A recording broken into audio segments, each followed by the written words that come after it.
Welcome to the fourth episode in a legendary series about the Wars of the Roses. In this installment, the Kingmaker Unmade, we will talk about how King Edward IV was betrayed by his most important ally, Warwick the Kingmaker.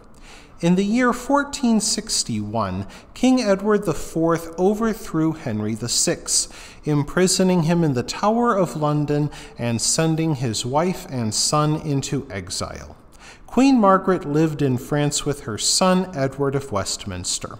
According to writers of the time, the teenage boy who would become King Edward V grew into a bloody and depraved man.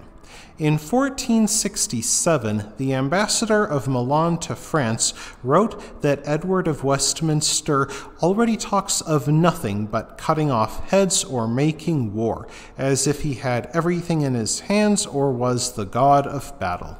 Chief Justice John Fortescue, who shared the exile of Edward and Margaret, wrote, "The prince, as soon as he became grown up, gave himself over entirely to martial exercises, and, seated on fierce and half-tamed steeds urged on by his spurs, he often delighted in attacking and assaulting the young companions attending him, sometimes with a lance, sometimes with a sword, sometimes with other weapons in a warlike manner, and in accordance with the rules of military discipline. If these accounts are true, England faced the prospect of a nightmarish reign." Meanwhile, King Edward IV infuriated his most important supporter, Warwick the Kingmaker, by marrying a woman of humble birth named Elizabeth Woodville. Despite his love match with Elizabeth, Edward became an open adulterer, publicly showing off three mistresses, whom he called the merriest, the wiliest, and the holiest harlots in England. In 1469, King Edward IV stopped an uprising by his younger brother George and Warwick the Kingmaker. In the year that followed, King Edward IV did nothing to assure Warwick that he would have his old prominence back, promoting members of his wife's family over Warwick's Neville family. Incensed, Warwick and Prince George soon began planning another uprising. This 1470 rebellion went no better, with the rebel army crushed by Edward IV at Losecoat Field. Warwick and Prince George fled by ship for Calais, a French port still held by the English, their sole possession across the Channel after the 100 Years' War. Isabel, George's wife, was pregnant at the time. During the voyage, Isabel miscarried and she had to bury her unborn child at sea. Upon their arrival in Paris, King Louis XI of France, known as the Spider, smelled an opportunity. He reconciled the defeated Warwick with the Lancastrian Queen Margaret of Anjou. This was no mean feat, given that Margaret had executed Warwick's father Salisbury years before. Warwick spent 15 minutes on his knees before Margaret before she finally consented to an alliance.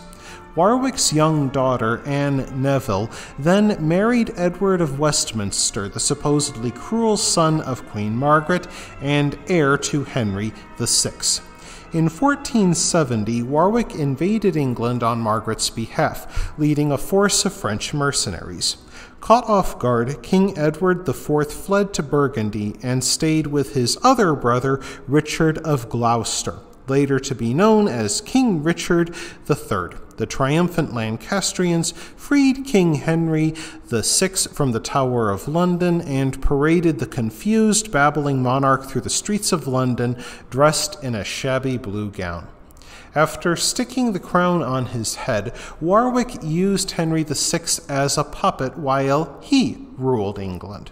Yet Henry VI remained utterly useless as a king, and the Lancastrians did not forget that Warwick had spent years battling against them, and many nobles had lost fathers and sons fighting Warwick and the Yorkists.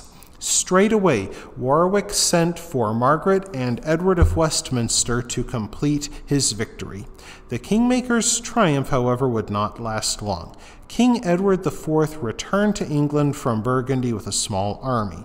Sensing that the wind blew in Edward's direction, Prince George, whom William Shakespeare described as a quicksand of deceit, hurriedly reconciled with big brother Edward. By doing so, he took his sizable retinue over to the king. Growing desperate, Warwick the Kingmaker mustered his own men for combat, and the two armies met at the Battle of Barnet in 1471. Prior to the battle, a thick mist descended upon the battlefield. This hid both armies from one another and caused them to be misaligned. One of the royal commanders, the Earl of Oxford, chased part of the rebel army from the field and set off in pursuit. Meanwhile, King Edward IV deployed his reserves and attacked Warwick in the center. With the Earl of Oxford hunting bolters, King Edward made short work of the Lancastrian army.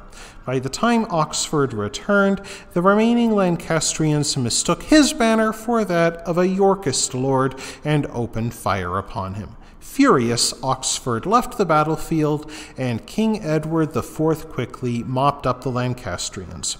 Warwick's brother, Marquess John Montague, perished in the battle, and Warwick himself tried to flee. However, the Yorkist troops ran him down, forced open his visor, and rammed a sword into his face.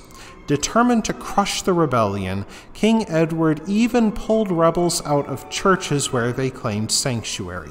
King Edward IV then displayed the bodies of Warwick and John in St. Paul's Cathedral, clad only in loincloths. After showing all his subjects the fate that awaited traitors, King Edward IV allowed the brothers to be buried in Bisham Priory.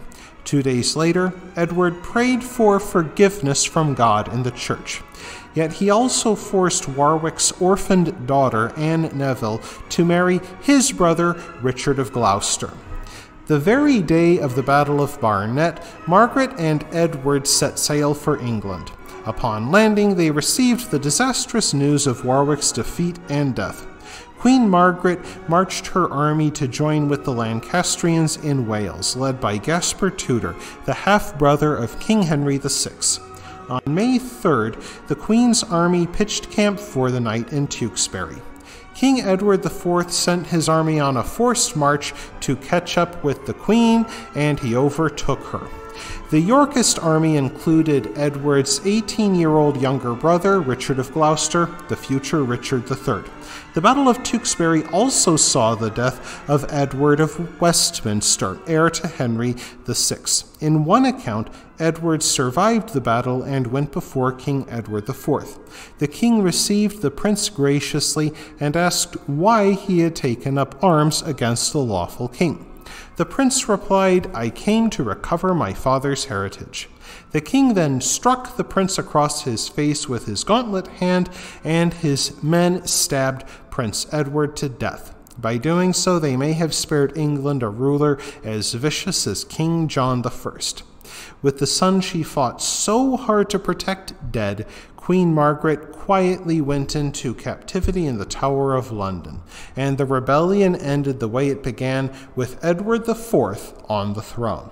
That wraps things up for this episode of The Legendarium. I hope you enjoyed it. If you did, press like. If you want to see more, press subscribe. And if you've got anything to say, let me know in the comments section.